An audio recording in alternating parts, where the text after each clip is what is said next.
Imagine a metal that's every bit as strong as steel, but 45% lighter. A metal that just won't rust, ever, not even in salt water.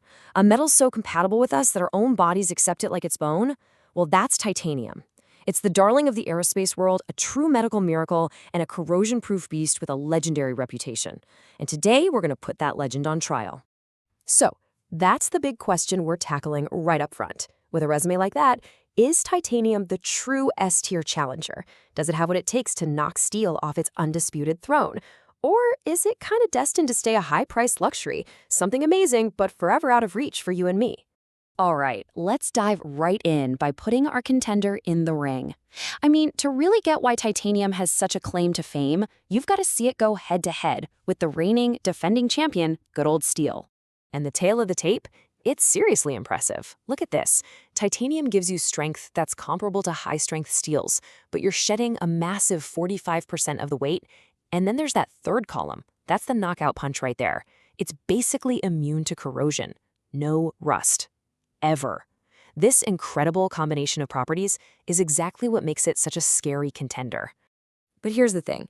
This super metal wasn't always on the menu. For more than 100 years, it was pretty much just a curiosity sitting in a lab. Its journey from a chemical oddity to a critical strategic material was really forged in the fires of the Cold War. What's just fascinating to me is that huge time gap. So it's discovered way back in 1791, but then it just sits there for over 150 years. The real game changer was something called the Kroll process in the 1940s, which finally made it possible to produce this stuff at scale. And that one breakthrough opened the door for absolute legends like the SR-71 Blackbird, which needed a titanium skin just to survive flying at Mach 3. And by the 70s, it was completely changing the game in medicine with biocompatible implants. Okay, let's get into the nitty-gritty, the engineering specs. Let's look at how the hard numbers build the case for titanium's elite status. Because these are the numbers that make engineers pick it when failure is just not an option. First up, we've got density. At 4.51 grams per cubic centimeter, it just hits this perfect sweet spot. It's about 60% of steel's density, which makes it unbelievably light for how strong it is. Next, let's talk tensile strength, which is really just a fancy way of saying how hard you can pull on it before it snaps. A common titanium alloy can hit up to 1,200 megapascals. Now, to put that in perspective, that puts it right on par with high-strength steels. So it proves you're not sacrificing any power for that lightweight. And this is another huge advantage: heat resistance. Titanium alloys can handle temperatures up to 600 degrees Celsius. That's way beyond what aluminum can take. And for things like high-performance jet engines, that's not just nice to have, it's absolutely crucial. And believe it or not, the list of superpowers just keeps going. It forms this natural oxide layer that makes it completely rust-proof. It's so biocompatible that our bones can literally fuse right to it. It has fantastic fatigue resistance, and it's non-magnetic, making it the perfect choice for everything from reliable engine turbines to medical implants that are totally safe inside an MRI scanner. The whole package is just incredible. So, with a resume like that, where exactly does titanium dominate in our world today? Well, its kingdom is built in places where performance is everything, and cost is, well, a secondary concern. As you can see pretty clearly, aerospace is the undisputed king. It drives over half of all demand for things like jet engine parts and airframes.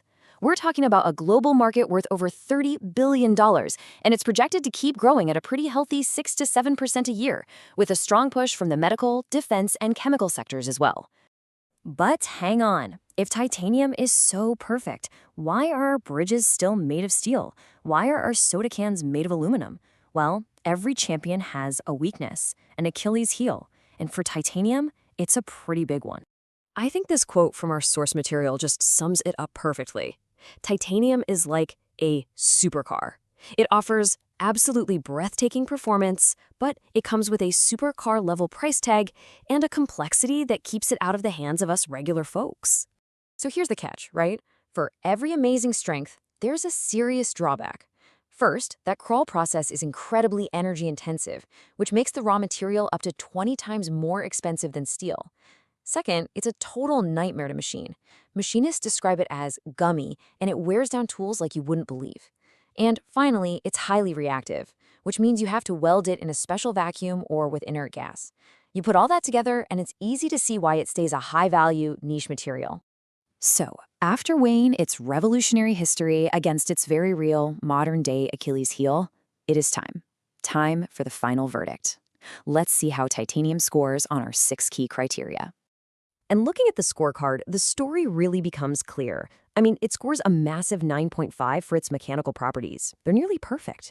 And it gets a 9 for lasting relevance in industries that are only going to grow. But it takes some major hits on workability and cost, pulling in just a 6 and a 5.5 there. Its historical impact and its versatility are definitely strong, but they're not as universally game-changing as a true S-tier material like steel. And so the final ranking is in. Titanium lands as a high A-tier material. Its properties are, without a doubt, S-tier, but that staggering cost and the sheer complexity of working with it just prevent it from achieving that universal dominance you need for the top spot. It may not be the people's champion, but it is absolutely the undisputed king of premium performance. And that leaves us with one last really fascinating question to think about. Titanium has set the benchmark for what a high-performance material can truly be.